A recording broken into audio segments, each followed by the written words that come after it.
A deposit will get us through Christmas. Meanwhile, we make a life so miserable, she'll realise a mistake and leave. You could have locked the door. It's my house. For now. There's a fire growing. I have a little family history in this place. So if you're trying to discourage me, you're not gonna do it. Your Highness. Technically, it's your grace. I can think of a few other names I'd call you. I give up. What are they? Let's do a show instead.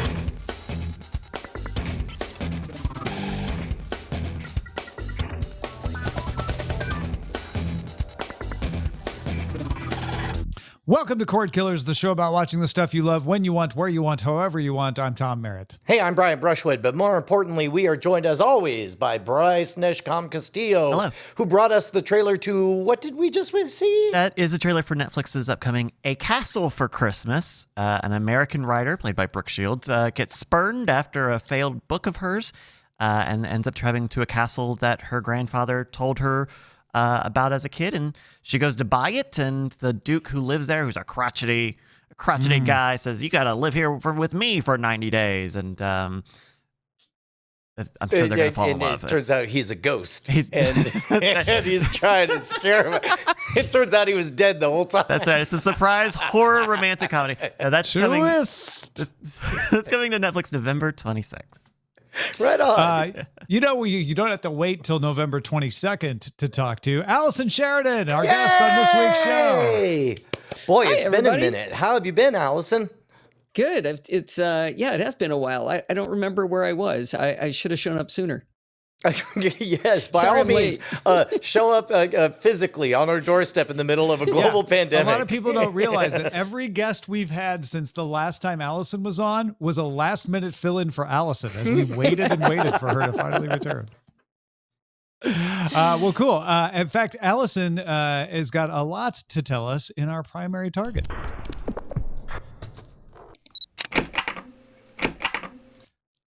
Nielsen did an analysis of viewing habits during the pandemic. You could probably guess that TV viewing went up overall, but they also found that while overall viewing of comedy on TV dropped 9%, people weren't feeling funny, I guess, viewing of classic sitcoms as far back as the 60s grew. Maybe we just didn't want to laugh at anything too close to modern reality. Anyway, Friends certainly got all the attention and was the most watched comedy with 96.7 million minutes viewed on broadcast and cable alone. That's not even counting streaming. That's up 30%. Friends had been popular, but it was 30% more popular than it was in 2019. Andy Griffith's show grew 29%. Roseanne jumped 70%. Some shows which had very little viewing at all in 2019 saw huge spikes. Family Matters, for instance, rose 302% to 11.4 billion minutes. I Love Lucy, Good Times, Full House, Fresh Prince of Bel-Air all saw jumps. And those are all based on broadcast and TV numbers. Streaming numbers have also risen for old shows, especially on free ad-supported platforms like Tubi, Pluto TV, IMDb TV. Of course, you probably heard us talking about The Sopranos rewatch earlier this year. Gained a lot of buzz.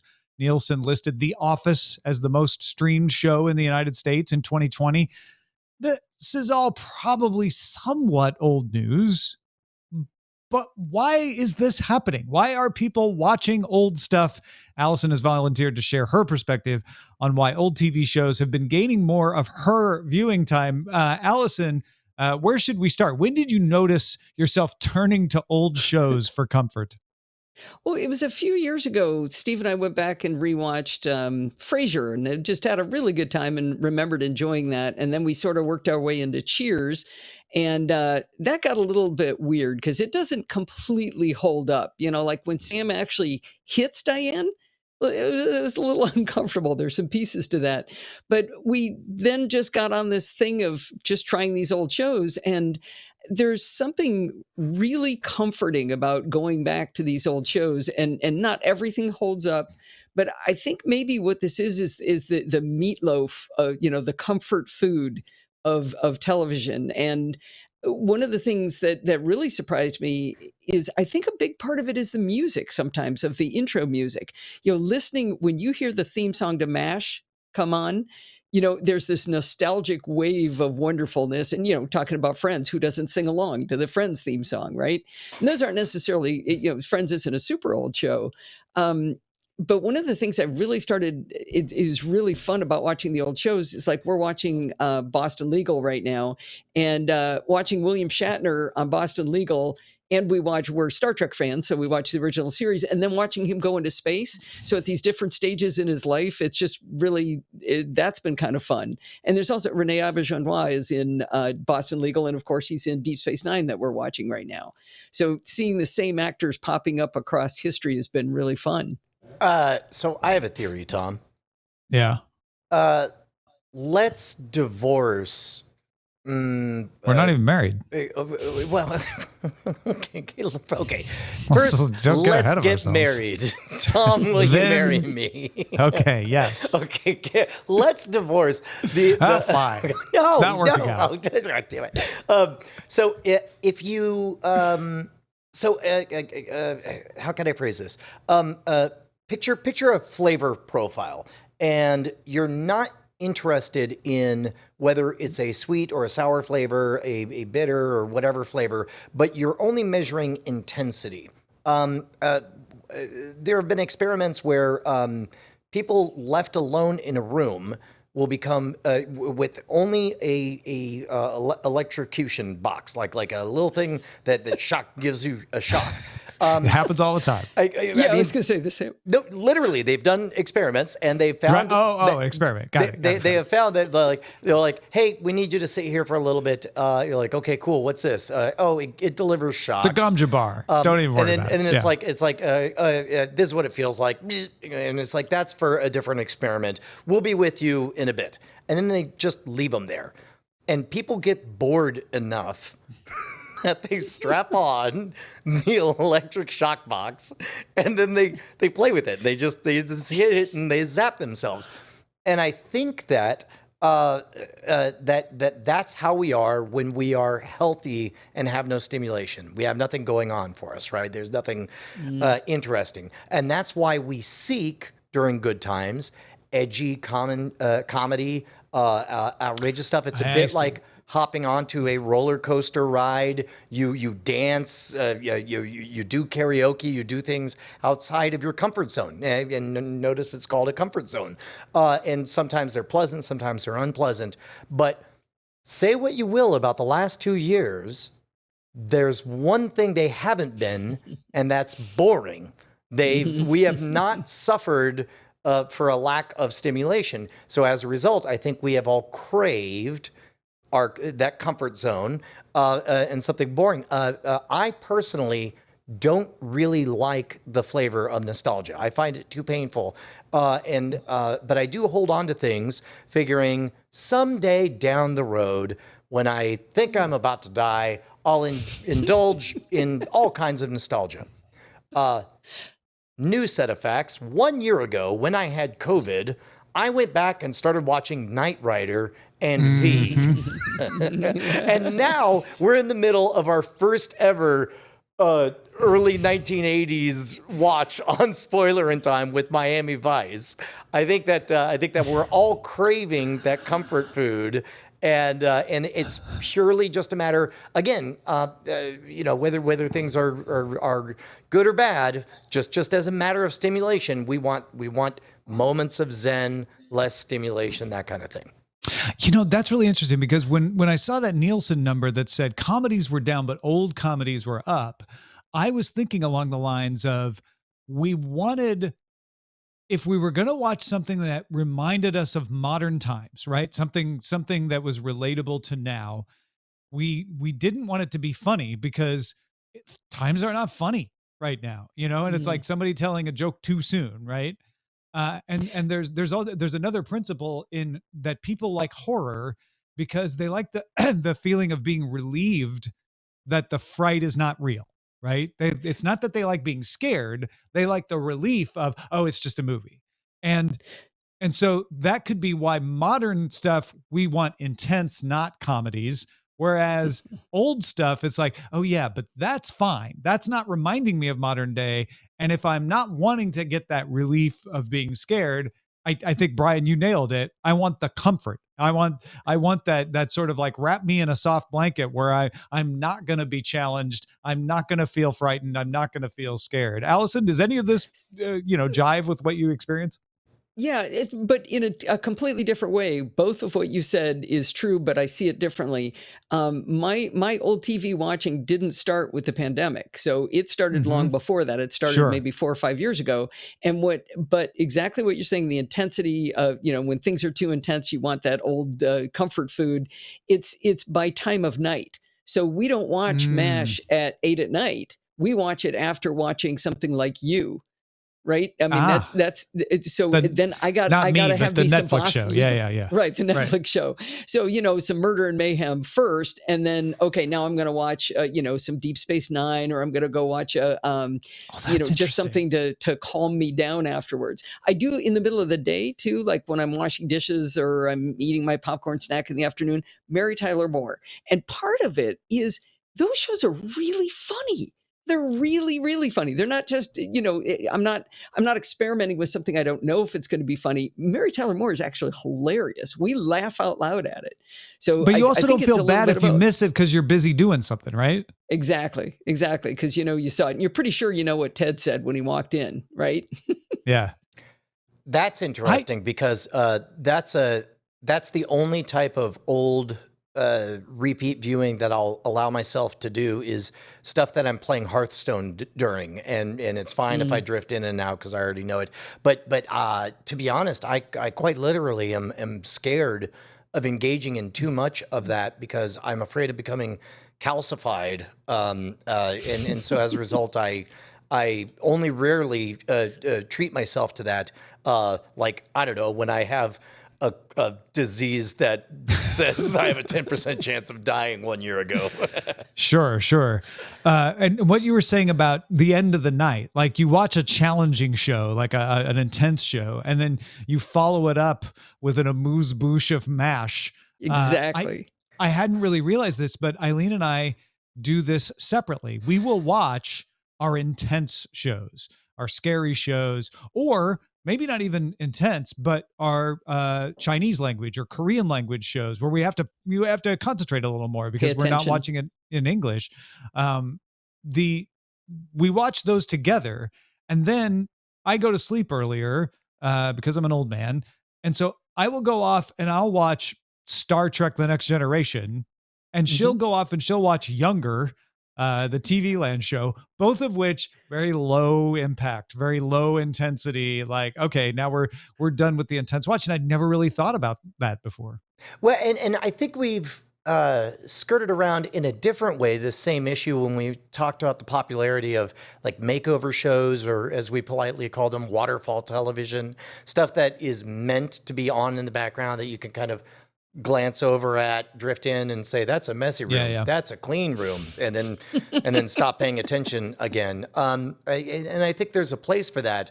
But I don't think up until this moment, we had really talked about specifically the nostalgia factor or the familiarity with stuff you've already seen. Yeah. Now, the sad part is when you go back to watch something and it doesn't hold up. Like one of our favorite shows was Taxi, and the video quality is so bad and the audio quality is so bad that we didn't actually keep going. We had to stop, and we were really sad. And the acting wasn't. Maybe they hadn't gotten into their groove, but we did like 6 episodes and just like, no. So we're trying Gilligan's Island right now, which is a classic, and I'm excited about seeing where that one goes. But you can't get Gilligan's Island streaming.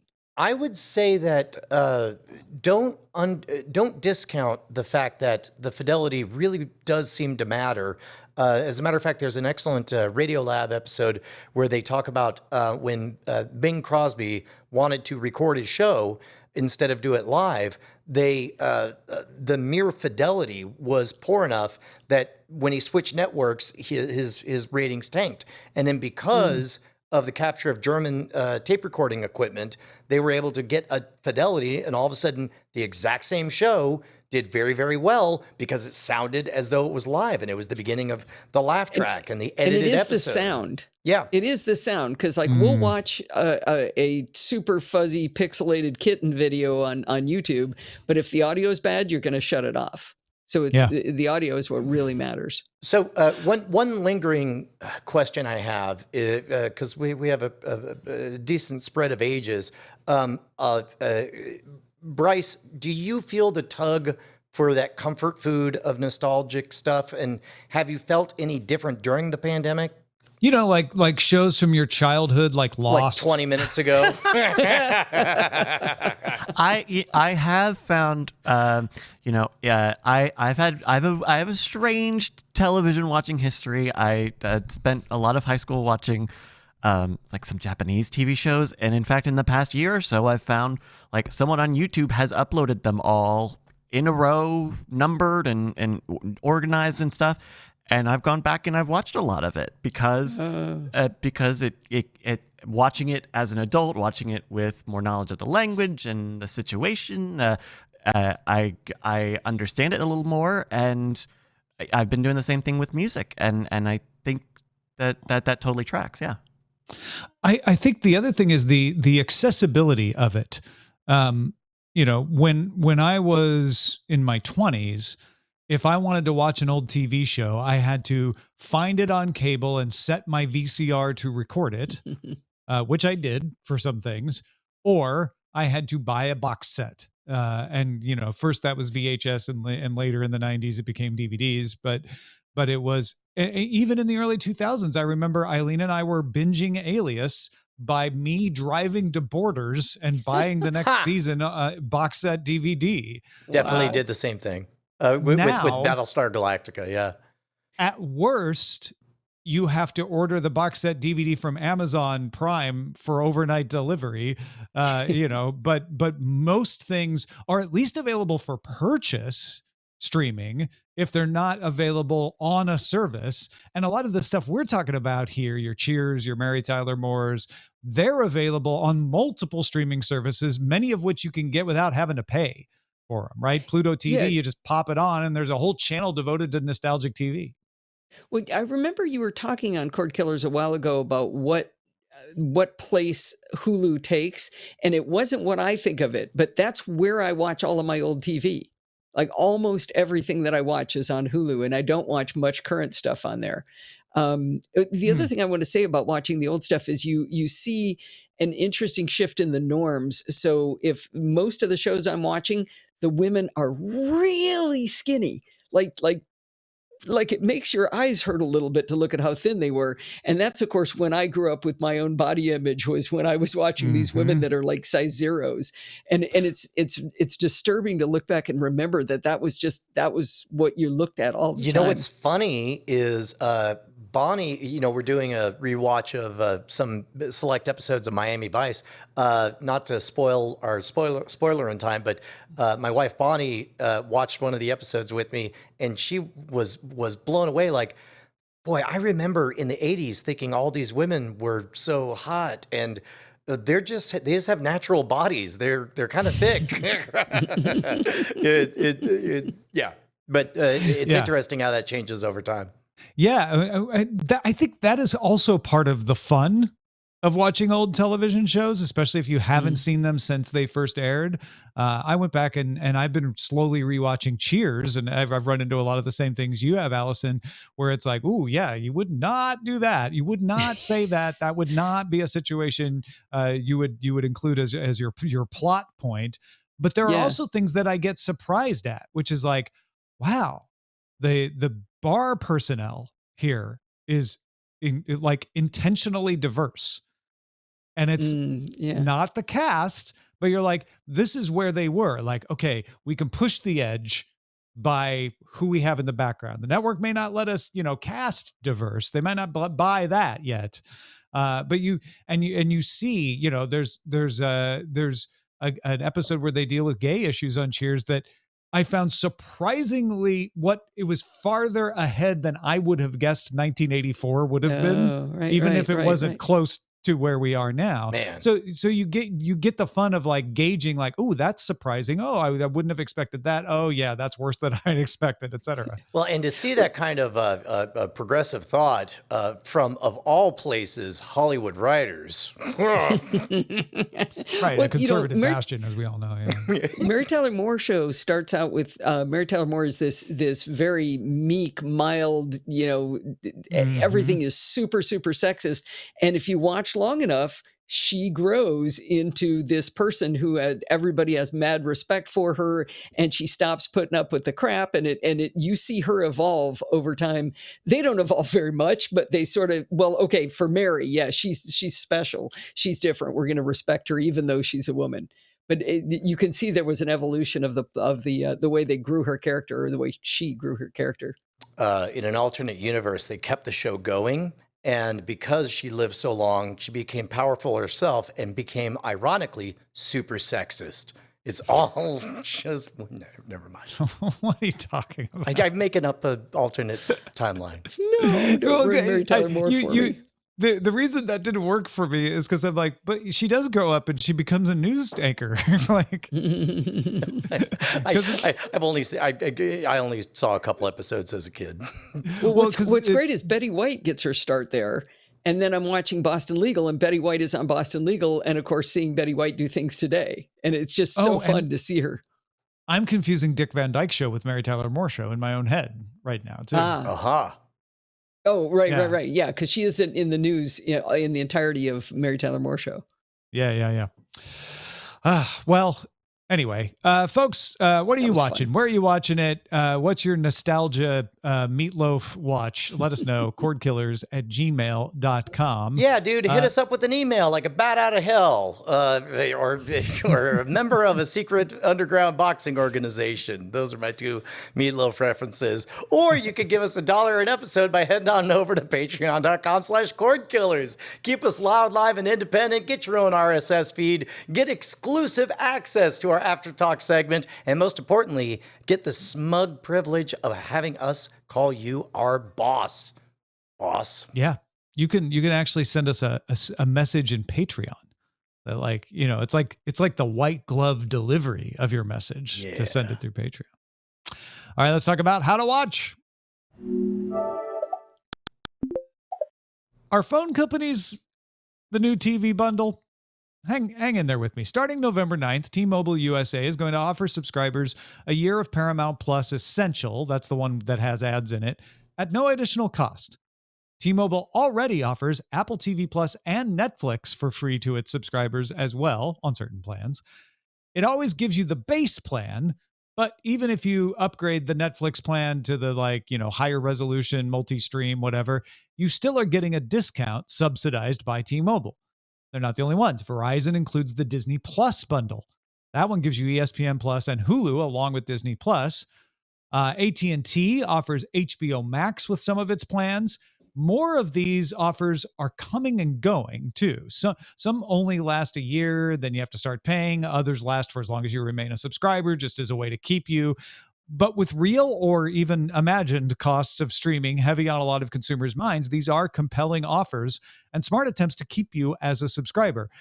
Brian, do you think we're moving to a world where your phone company determines your streaming package based on what offers you get from them? I mean, it wouldn't be any weirder than the fact that your cable company determined what internet package you got. I mean, it's in this case, though, I think you're looking at strategic branding deals, especially for all of these over-the-top networks and for these verticals of owned back catalog content. I think what we're seeing is a dating phase, and the relationships and the partnerships that work will blend together and be branded as all one thing. But for right now, I cannot imagine. You know what? I'm gonna totally backtrack. I'm gonna say yes, this will happen, but it will happen after we think of phone companies as phone companies. There will be a time that we will stop thinking of them as phone companies. And instead, we will just think of, I'm in this ecosystem and I get these things all as part of it. because already your phones are untethered. We can go with whatever service you want. I think of my phone as a piece of hardware that happens to be Apple, and my service happens to be AT&T. And in fact, I mean, that's not even my only service. We're broadcasting right now over an MVNO T-Mobile licensed bandwidth. So I think the concept of phones will die, and then you're 100% right. So the problem with moving around, like you say, you could just pick whatever service. I think the most brilliant thing they did was when they came out with the family plan bundles, where you get like 5 or 6 people into one plan together. So now, even if I decided, I don't want to do AT&T. In fact, T-Mobile's pretty good. I think I'll switch. I have to convince 6 people to move with me. And so it doesn't matter how they treat me. It can be like being in a bad relationship. I'm just going to stay with them. There's too much mass there for me to just pick it up and move it quickly. Space Lord Ray, I think, nailed it. I love this phrase because it references back to the genesis of the metaverse. He called them digital burbclaves. Like once the hardware is totally detached from the license owners in the cloud, basically you're just joining a club for a while. And maybe it'll be for a year, and then you'll jump to another club. Maybe you'll own some content that you just can't live without.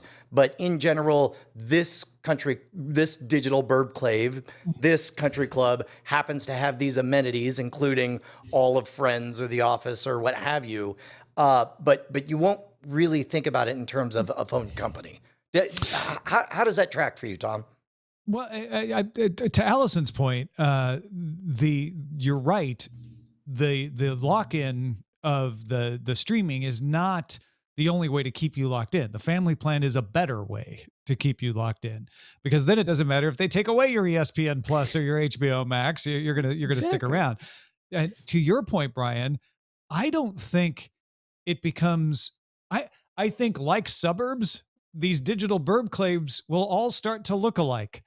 I think what'll happen is I love your idea of this is you're picking a service provider, and I wouldn't be shocked. I'm not predicting this is the way it's going to happen, because part of my brain is thinking like, nah, that's not the way these deals are going to work, because other companies are going to want to have control of the subscriber relationship more often or whatever. But I wouldn't be shocked if down the road, the Verizon package, the T-Mobile package, the Vodafone package, the Geo package, whatever phone service you're using wherever you are in the world, looks fairly similar to the others. Like everybody's got Disney Plus, everybody's got Netflix. What differentiates them is, but this one's got Chiller, and this one's got Crunchyroll, and so there's little edge things that kind of try to nudge you one way or another. But just like cable TV, every cable TV service had basically the same channels, even if you didn't get a chance to pick. There were just subtle differences between them. And that's how DirectTV and Dish would try to get you, is like, but we have this specialty channel that's not available on all the cable channels.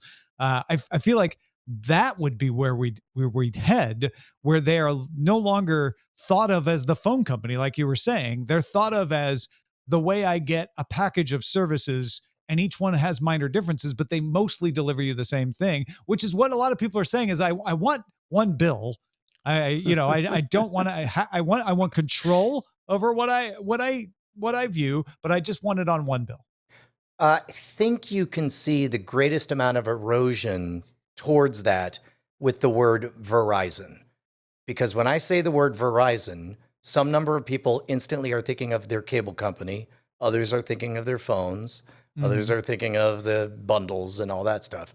But yeah, I feel like we're going to lose the very concept of thinking about them as phone companies first. And not everything will be free. I think that's the other part of this, right? Right now, they're using it as a way to get the lock-in, but as Allison very rightly pointed out, they got other ways to do that. Also, I just thought of another lock-in is the like new every 2 or new every year phones. Yep. So once people have got that, they're like, well, I can't change. And so they get you used to associating getting Netflix and HBO Max with your phone company, and then sort of make it like, oh yeah, you can keep getting it through us. We'll do the billing. So you pay just the one bill, and you can choose. Well, it would be smart is if Verizon or T-Mobile or somebody has a dashboard, that dashboard that Brian keeps asking for, where it's like, just make it really easy for me to say, I want to watch this, and it automatically subscribes me to that. And maybe even special rules where like, and as soon as that show is done, it just, unsubscribes me from that. And here's how right you are, Tom, is it's already happened. I can name a phone company that is a bundler, and it's Apple. They make phones that I buy, and I'll be damned if I'm going to give up my Ted Lasso. And I'm stuck. So, like, what makes for a you phone? You can pay for Apple TV Plus through T-Mobile. Sure. And some people, like Justin the other day was like, but you could also pay for, well, not Netflix. You can pay for HBO Max through Apple. Right. And HBO Max comes free with your AT&T service, which AT&T, as far as I know, doesn't manufacture phones. It's again, the whole concept is right. Digital burbclaves, man. It's like they're all the same dumb McMansions, only selling the same dumb internet. You know what I feel like now? I feel like a bug caught in a spider web of like 7 spiders have trapped me in, because I'm in the AT&T one, and I'm in the Apple one, and I've got my FiOS company that we actually still have, if we'll call it cable when it's FiOS, we still have cable. So I've got all of the bundles bundling me everywhere now. My favorite part about that story is that there are 7 spiders and not 8. You would think. No. They gotcha. The reason I'm not predicting that phone companies become the service provider, but saying like I wouldn't be shocked, but I'm predicting is because of that fight. Because of that fight where Apple's like, no, we'd like to be the service provider. We'd like to be the one that you go through for your billing. And Google would like that too, on Android. So I think there's a lot left to shake out before we get the new norm. Whatever that ends up being. Man, it's we talked a lot Clavin. about Cheers and a lot about norms. I was about to say. Yeah. All right, let's talk about what to watch and Under Surveillance. It's all about location. Under surveillance. Marvel released the first official movie poster for the movie Spider-Man No Way Home on Sunday. It includes Green Goblin, Doc Ock, Electro, and the Sandman. Although Electro and the Sandman are just hints. There's really just some sand in the air and a lightning bolt, but we know what they mean. Here's the official description that goes along with the poster. For the first time in the cinematic history of Spider-Man, our friendly neighborhood hero is unmasked and no longer able to separate his normal life from the high stakes of being a superhero. When he asks for help from Doctor Strange, the stakes become even more dangerous, forcing him to discover what it truly means to be a 7-legged Spider-Man. That's an F7. Spidey hits theaters on December 17th. From the teaser trailer that we saw, they brought back the dude from Raiders of the Lost Ark to reprise his role as Dr. Octopus, which it looks like he's going to have a much more prominent role in this per the poster, which is genius. It makes me wonder where that iteration of Doc Ock lands in the MCU ownership rights, because obviously Doctor Strange is there on loan from Disney. But Spider-Man, the villains usually go with the hero, so the Spider-Man villains are all licensed out to Sony right now. Correct. Like Sony has all the villains, but the idea of the casting decision to get the exact guy from the early aughts, Spider-Man 2. Like whenever I had heard about the idea of them trying to create, like, basically we'll do our own MCU, only it'll all be Spider-Man villains because that's all we have. I was like, well, that's dumb and we'll go nowhere. But the idea of going back and grabbing from, different I don't know. I think I'm suddenly very, very intrigued about. I want to talk to a lawyer and have somebody peel back all the layers of how this works. Well, because it's all licensed to Sony, including the old one. Right. But what about Doctor Strange? I mean, obviously, Doctor Strange is on loan, right? It's part of the MCU sharing, as well as agreement. Benny Wong on there. But what about so per the teaser, it seems like they're going to do a bunch of multiverse stuff. So Yeah. does that mean, are those the only MCU characters that we're going to see and everything else is going to be pulled Oh, from? you're wondering if MCU villains would also cross over? Correct. Or I think for storytelling, they won't do that this time, but that's an intriguing thought for the future. Yeah. right. I guess I'm trying to figure out, I would love to know what constraints they're playing within to maximize everything. Allison, are you a Spider-Man fan? I'm not a huge Spider-Man fan, but when you throw in Doctor Strange, I will watch anything Cumberbatch is on. I just all day, every day. And Doctor Strange in particular, I just love watching him. When you talk about throwing in other characters, though, it's like, isn't this enough? This is a lot, just what's listed there. Well, and if I'm reading between the lines, what we've seen so far is only a fraction of what we're going to see in there. I think the whole conceit is that we're going to see a lot of cameos from a lot of characters. Yeah. Well, and there's a lot of talk. We'll see other spider people, Yeah. Ooh. alternate spiders, Maybe some of them emo. possibly. Garfield. Andrew, not the cat. More on that later. HBO Max released a trailer for a limited series based on Station 11, a book by Emily St. John Mandel. It's about the aftermath of a global pandemic that wipes out a large percentage of the world's population. The book came out in 2014. The series was ordered in summer 2019 and began filming in January 2020, but was interrupted by a global pandemic. So by January 2020, they had to know, like, if they started filming in the middle of the thick of it all. January 2020 that was not the middle of of the thick of it all. January 2020 I think it was March, That May. weird, Yeah, that weird March thing was in when it hit the China wall. sure is causing a problem over there in China. Good thing it'll never affect us. Oh, you're right. My life. My daughter Lindsay's been working her way through the all the Stephen King books, and she started reading one that was about a woman who's pregnant when a global pandemic hits. And she was pregnant when she's reading it, so she stopped reading. And her husband is convinced that if she doesn't finish that book, it will never be over. Pandemic will never over. It's a very Stephen King plot point way of looking but at it. I'd have to watch a lot of Gilligan's Island to watch this show. Yeah, what's interesting, we read this book for Sword and Laser, and the book almost entirely takes place well after the events of the pandemic and society has collapsed, and there's some flashback sort of situations, but it's not like now at all, except that there was a virus, right? A virus caused all that. And in fact, it's one of those examples of, well, at least we're not this bad. Like, this pandemic was a lot worse than the one we've experienced. But the teaser trailer kind of leans in to the panic buying and very much taking it from the point at which the virus is starting to have its effect, which I imagine was a choice they made before 2020. But it's interesting that if that was the case, they stuck with it. Here's a question. What are the odds that there's a property out there that could be licensed or a script that could be whipped up in a weekend that is about a society that just got done with a terrible pandemic and as a result is just awesome and better for all these reasons? I would watch There's got to be a that. non-zero chance of that existing, right? I mean, we're 8 days into National Novel Writing Month, folks, so it's not too late. Send us a copy, cordkillers at Get on this gmail.com.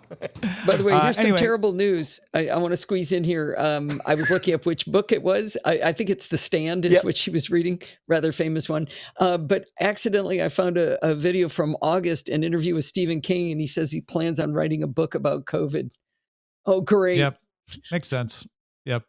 For sure. Well, if you're interested in Station 11 by Emily St. John Mandel, it starts streaming on December 16th.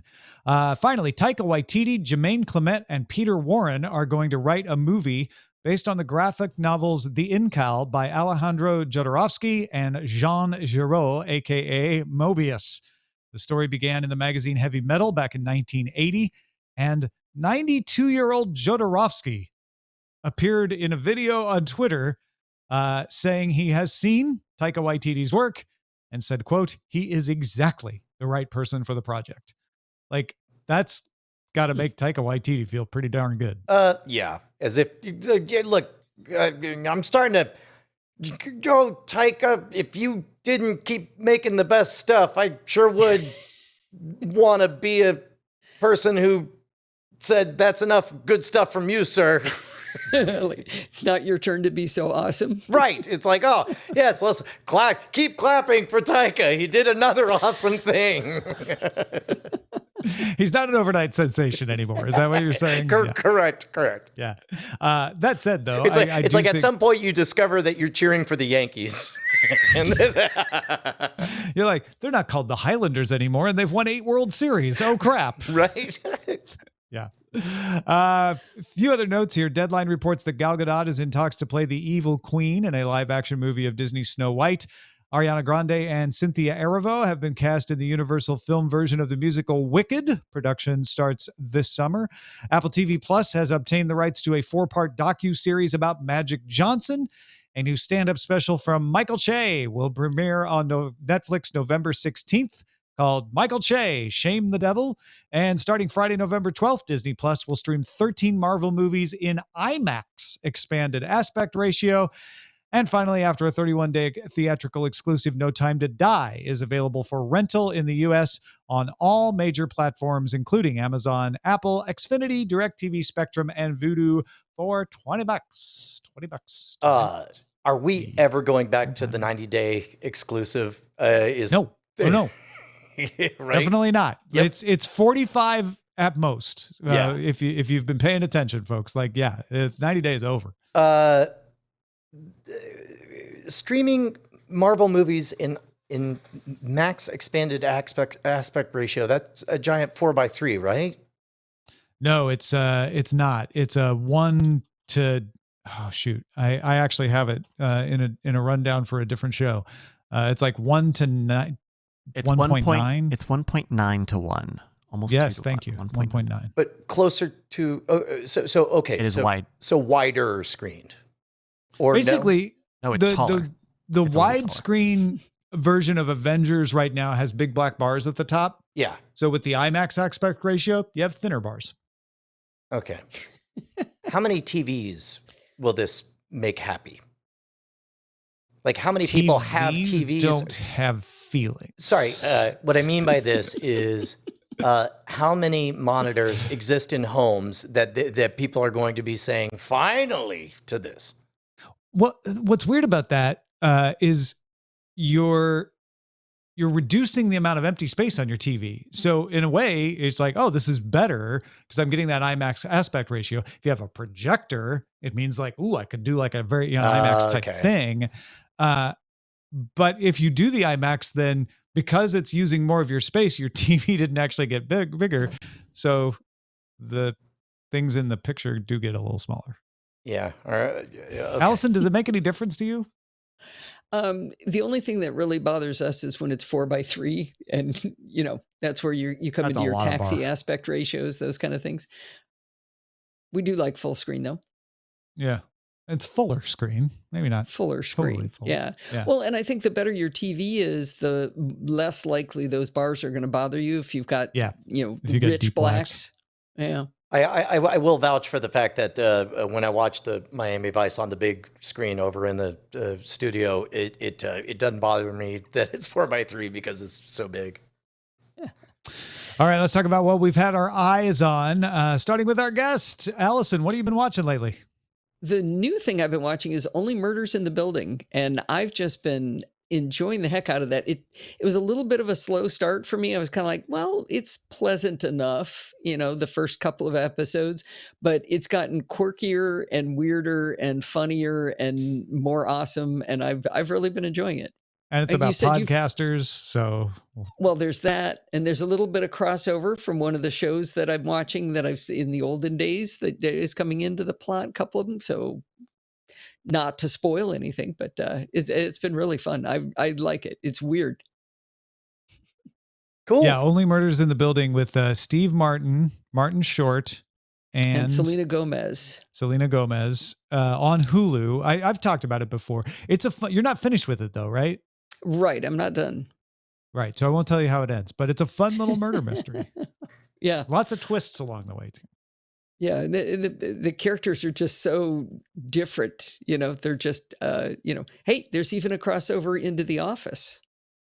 Oh An wow. actor That's from The true. Office. Yeah, Yeah. yeah. Brian, what about you? I've been a little bit distracted with Far Cry 6, but man, every night my daughter tricks me into watching some Harley Quinn, which means I have to trick my wife into watching some Harley Quinn, and that show's so good, Tom. It's so good. Just I mentioned this earlier today. There are so many shows that people say, "Oh, give it 1, 2, 3 episodes, and then you could drop. You could drop it. Then give this 20 seconds. 20 seconds of episode 1, you will be in or out, and all the way in or out." Listen, What is I'm that so on, Brian? glad that I HBO recommended Max. this HBO Max show to you, and no one else ever mentioned it. There's no such person as Meryl Barr. I don't know what you're talking Yeah, about. Harley it Quinn. certainly wasn't my daughter that finally got me to watch, and not Meryl Barr. Have you discovered a love for any of the non-Harley characters in particular? All of them, I'm every curious. single one of them. There's So you're OT7, as they say. It's very good. Okay.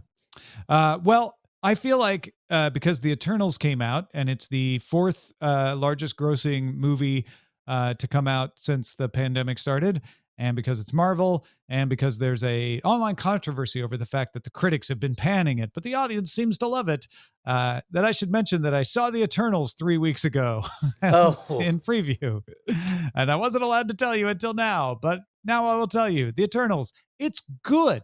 It's not great. I would call it middle of the MCU. I think the MCU is better than most movies in general, with rare exception. But the Eternals. So when I say it's in the middle, I'm not damning it with faint praise. I'm saying, yeah, this is not Avengers Endgame. This is not Taika Waititi's Thor Ragnarok. But it's good. The challenge is it's a very different tone and pace than you are used to. And I think a lot of critics were thrown by that. And you have to introduce, it's the first time they've ever introduced an entire team of characters at once. With the Avengers, we took time to meet everybody and then they assembled. Even in DC, you get a Superman movie, then you get Batman versus Superman, and then you get Wonder Woman, and then you get Justice League. The Eternals is essentially like that, a Justice League or an Avengers, where they're just throwing all the characters at you at once, and that makes it tough too. I am astonished at how full I am from the first, 23, 24 movies of the MCU. And now I'm seeing new courses come in. I still haven't gotten around to watching Shang-Chi. And this just seems like, oh boy, that's a lot of homework and a lot of names I'm going to have to learn. And keep in mind, this is somebody who is a passionate fan of Kumail Nanjiani and loved the work the director did on Nomadland. But boy, does it just feel like work to go mow that lawn. I think if you're thinking of the Marvel Cinematic Universe as a TV show, which I think we all have been, right? Like, I have to see the next episode of the Marvel Cinematic Universe. That is perfectly understandable. I wonder if we need to start treating the MCU as movies, meaning not all of us need to see every one of them, right? Some of them are going to be for some people and some for other people. And the Eternals, if you're like really into history and you like a little more serious tone with comic relief, which Kumail Nanjiani provides, if you want like a more epic sweeping tone, this is the MCU for you. But if you're wanting like flashy action-filled Captain America style stuff, this is not it. We're getting so many different flavors of MCU. I think there are MCU movies that are for some people and not for everybody, really. Well, and I think you nailed it when you talked about MCU as a TV show, because we have been getting MCU TV shows. And as a result, my appetite is still sated. I've enjoyed all of those. And as a result, I'm not hungry to run out and go learn some other. This is the equivalent of enjoying one author's really, really good series of books and hearing other fans, oh, have you tried this other series? And knowing that it's probably great, but knowing that there's 8 books in that series and you're going to give yourself a break after this 7-book series that you just finished. The one thing I think people are going to wonder before, if I haven't brought it up, is last time I was here, I described that the way Steve and I keep track of all these different things we're watching is in an Airtable database. We are still using that Airtable database. That is how we know and what we're watching and what channel it's on, because we could never figure it out before. And the other thing we use it for is we'll go through and say, okay, we're still paying for CBS All Access. Are we currently watching anything? Nope, shut it off. Yeah. So we're still as nerdy as we were. All right, Bryce, what should we be on the lookout for? Hey, we got a quick pick from Scott today. He sent this in before Halloween, but it's still airing, and it's I think it's maybe pretty good. Scott writes, "Hey, Cordkillers, Chucky the TV series debuted last week. It follows the Brad Dourif version of Chucky, the original voice, as he makes his way back home to Hackensack, New Jersey. If you like Hannibal, the TV show, Don Mancini, the creator of Chucky, also produced and wrote several episodes of Hannibal back in 2015. The first episode was on YouTube, and the rest of it's on USA and Sci-Fi. Scott, thank you, Scott. Yeah, I actually managed to watch the first episode of this in between the shows today, and I think that this is really interesting in kind of a young adult Archie or Teen Wolf kind of way. Did you get any significant Hannibal vibes? A little bit, just a little bit, in terms of some of the visual flair and there's also I haven't seen enough of the show, and I'm not familiar enough with the Child's Play franchise to say how much this is involved in the whole series. But like the main character is a 14-year-old boy, and he's dealing with family issues, bullying, harassment. He's a gay kid, and a lot of that kind of is real central to the story. And A, a lot of that is in Hannibal, and B, I thought it felt really really present. You know, it didn't just feel like a teen slasher. It did feel like, oh, there's good motivation and stuff here. So I think it's kind of neat. Chucky, the TV show. Right now, it is airing on Sci-Fi and USA. It's like a collab thing. So that's there are a couple more episodes coming out of that. You can watch it on the USA or the Sci-Fi or the NBC apps. I think they're all the same thing. If you have a cable authentication, the first few episodes are free. Some of them, it is a little complicated. It's not an easy streamer, but I think it's pretty neat from the first episode I saw. So check that out. If you've got something we should How is this not on Peacock? Very good question. Very good question. In fact, I guess I didn't check because I just assumed it would pop up. I did, thinking like, oh, it's probably on Peacock, and we just left that out. No, you know what it is? I think it's because Dr. Octopus shows up at the end of episode 1, and they don't have the rights. Problem. Yeah. So anyway, sorry. No, you're good. If you've got something we should be on the lookout for, email us, cordkillers@gmail.com. Thank you. All right, folks. I got so many great emails from people saying, I heard you talk about this on Cordkillers, so I'm emailing you. Even one person was like, oh, I heard about this on Cordkillers and I forgot for a week, so now I'm emailing you. Thank you for emailing Free Tom Newsletter, freetomnewsletter.com. It was nice to see all the new faces, well, the new usernames show up on my inbox. So keep it coming. Do it again this week. I had a whole essay in the newsletter last week about my feelings on the way the name change of Facebook's parent company to Meta has been covered. There's always something like that. So go check it out, freetomnewsletter.com. Yeah, dude. And also, look, we're coming up on the holiday season. Some of you guys are going to be upgrading your systems. Some of you may know that our entire studio is powered by systems from doghousesystems.com/rogue. Use promo code rogue. Hey, Tom. You know how like a game? Did you ever see that episode of Miami Vice where there's somebody who owes a lot of money to a bookie, and they're like, she just needs to get out. Man, just watch that one. Yeah. Yeah. Okay. But instead she gets in deeper in debt to the bookie. Yep. So anyway, separate story. Far Cry 6 is out, and in order to get it to play right on the stream, I had our friends over at Doghouse Systems send us a better video card. Just when you think you're out of the game, they pull you back in. I'm just saying that the show looks better than ever, and the stream is smoother than ever, thanks to our friends over at Doghouse Systems. Please buy a lot more computers, people. This may never end. Let's move on to the front lines. Front lines! In a move that to me, in retrospect, feels like it should have happened a long time ago. AMC Theaters will begin selling its popcorn to people outside of its theaters. In addition to popcorn, AMC is also going to sell candy and drinks. Basically, the concession stand is becoming its own store. Plans are to start with kiosks at malls in the first half of next year.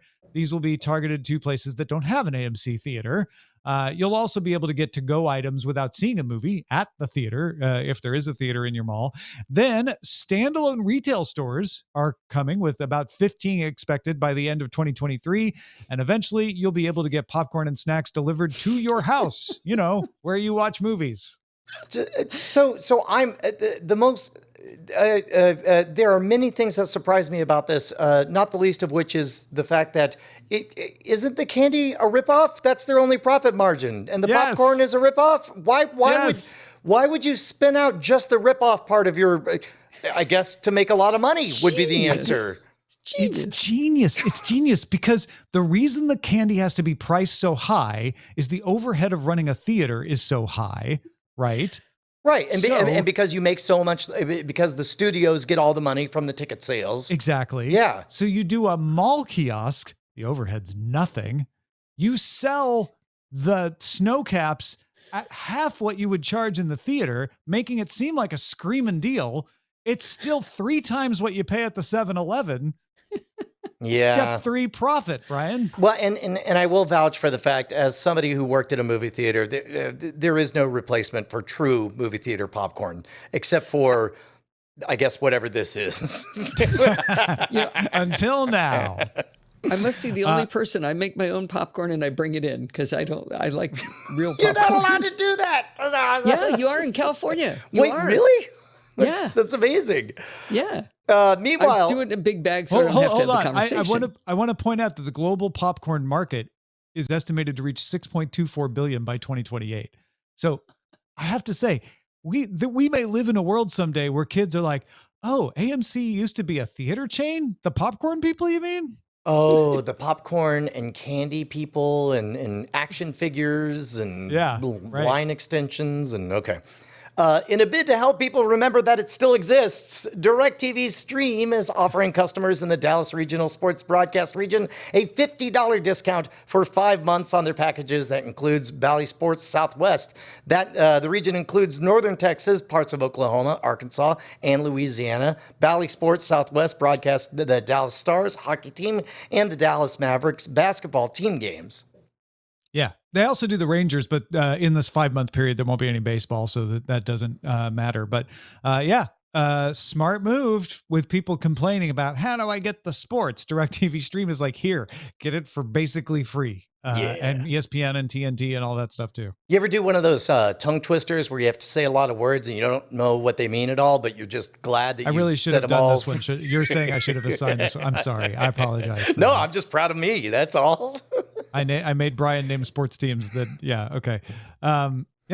Nielsen's treating ratings for October or Nielsen's streaming ratings for October 4th. There, see, I screwed myself up. Nielsen's streaming ratings for October 4th are in, so they finally now reflect the popularity of Squid Game. Remember, these streaming ratings take like a few weeks to come out. Squid Game topped the charts with 3.021 billion minutes streamed the week of October 4th. Netflix's Maid came in second with 1.9 billion minutes. That's how crazy Squid Game was. Black Widow was the top movie of that week with 676 million minutes. Ted Lasso's finale was that week. That pushed it into the top 10 at number 9 with 507 million minutes. And that's saying something because a lot of people don't get Apple TV Plus. So, getting that many minutes out of a smaller subscriber base. Netflix said the success of Squid Game has pushed up viewing for the similar Japanese film Alice in Borderland, which Bryce mentioned when we first talked about Squid Game, also available on Netflix, doing some clever manipulation there. But 3.021 billion minutes. I get it now. I get it. Yeah. It'll be interesting as viewer minutes become, we all become more literate in them. Because I still, when I'm checking on the YouTube channels, I tend to speak views. And I look at the views, I'm like, but the viewer minutes are the one they care about. Well, this is a chance to calibrate our scales, right? Three billion minutes is a Squid Game. That's the new unit of measurement. I don't want. You don't make. It's like making a Shaquille O'Neal the default measurement of human height. But unless you know an just upper end. don't think about it as a personal measurement. This is just an objective. I'm measurement. not sensitive. You're sensitive. Roku may not have done as well as analysts expected it to, but it still reported decent numbers with 56.4 million active accounts, up 1.3 million from last year. Overall streaming hours increased 21%, and average revenue per user, which grows along with advertising and viewing habits, rose to $40 per year. I increasingly am confused by Roku's continued success. But we don't have time to. Well, it's because yet. It's a streaming service now. It's a streaming service that sells ads. That's what it is. But also has hardware that you can get that streaming service on. And you can put Apple TV Plus on it and stream Ted Lasso. You could. Yep. And Squid Game all on one box. Yeah. See. But really, where they're making their money is that Roku channel, the Roku channel app, which you don't even need a Roku device to watch. That is where all of that money is coming from. Well, a lot of that money. Oh, you know what we should do is do like a take a pledge, and for like a one full day do nothing but watch. Like, we're not allowed to venture outside of one weird ecosystem, like only the Roku channel or only Pluto.tv. I'm so glad you brought that up. I've been thinking about what would it be like if you only watched broadcast television for a week. Like real over-the-air broadcast. Like, you can choose ABC, CBS, NBC, Univision, and Fox. Yep. Like there's obviously other channels, but like I can only watch what's on TV circa the way TV worked in 1978. Cordkillers@gmail.com. Yeah. This could be an after talk, a special. I don't know. It could be something. At some point next year, it's expected that Warner Media will officially leave AT&T. Is my constant reminder that yes, the deal has happened. No, it hasn't completed yet. When they do, they will merge with Discovery Networks. And President and CEO of Discovery Streaming and International, JB Perrette, gave Gizmodo some insights on what that will mean for the combined company's streaming products. An HBO Max Discovery Plus bundle seems like a no-brainer and is in fact in the plans. But Perrette said they're also thinking of merging the services to create a new platform. Perrette said this would result in cost saving and consumer benefit. Less than half of Discovery Plus subscribers in the US are also subscribed to HBO Max. So you combine the two, you get a bigger number, Brian. Yeah, but oh man, we're running long. Viacom CBS overall revenue rose 13% last quarter, but streaming surged ahead to $1.1 billion, up 62% on the year. Advertising rose 1%, and cable network revenue was up 6%, but streaming advertising revenue climbed 48%, with Pluto TV up 99%. I can see where their future seems to be right now. All right, let's get to the dispatches from the front.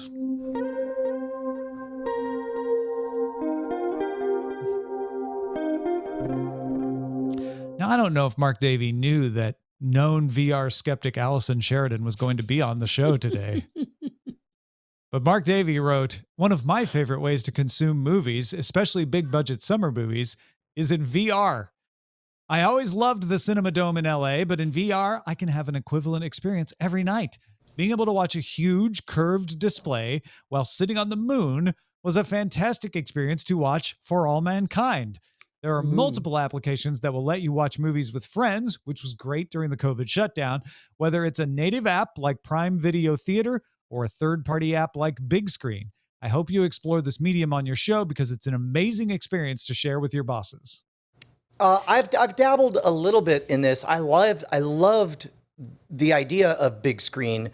I wish there weren't so many bandwidth hiccups. I wish it wasn't such a kludgy interface. I'm certain all of this will be fixed.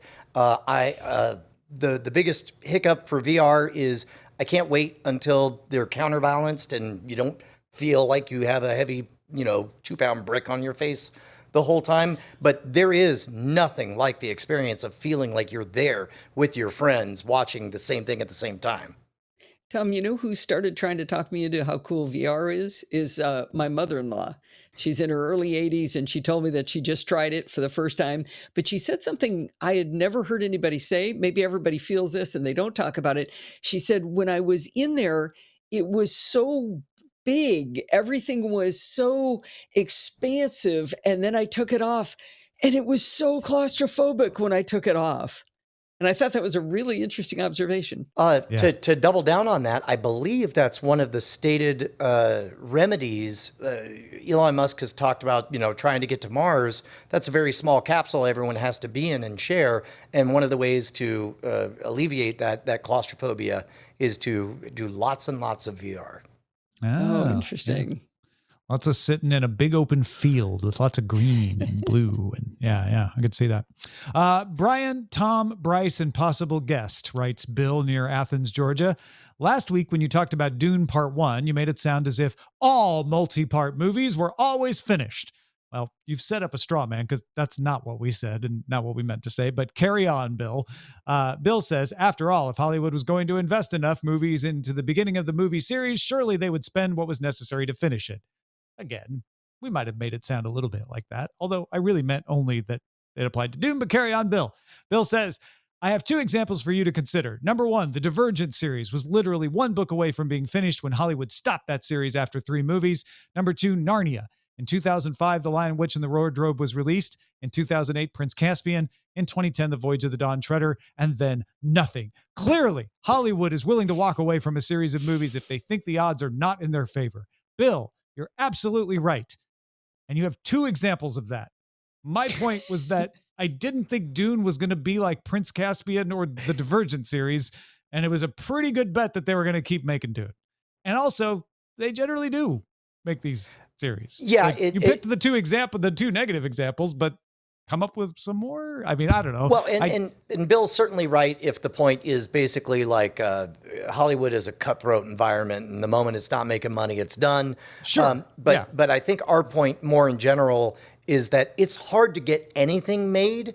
And if you're going to make something that has an intended 3, 4, or 5 parts, you have to get all those deals lined up or whatever. There tends to be inertia and momentum that carries it forward. And this had all the signs of it's Denis Villeneuve. It was critically acclaimed. By the time it came out is when we found out about Part 1. Bill has a lot better points a year before this comes out, even with Denis Villeneuve, because it's like, what to do? Right. But very clear that like he had done it and the theaters weren't going, I don't know. It was less about like I wasn't trying to say every Hollywood investment always goes all the way through. Certainly not. But I felt like the anger at seeing Part 1 was out of proportion. So Bill's picking on a different part of the argument than I was making. That's all.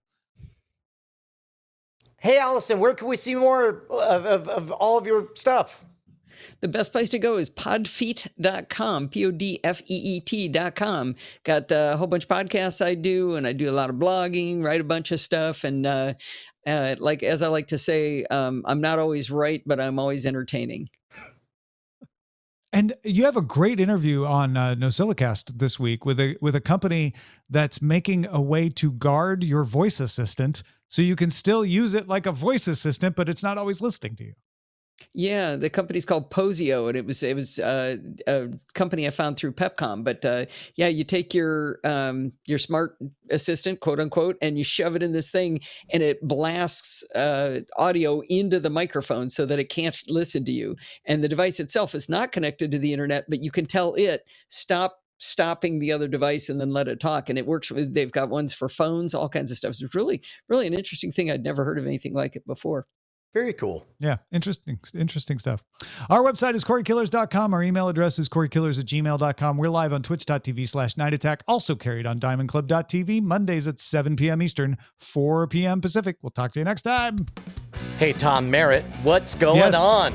I'm just hanging out here watching this scroll go by. What are you doing? Trying to set up a bit where we thank our beautiful, beautiful patrons, all these wonderful names. I'm sorry, I'm too distracted looking at these beautiful, beautiful patron names going by. Look at that one. I mean, if you wanted to be one of these people, patreon.com/Cordkillers would be the place to go.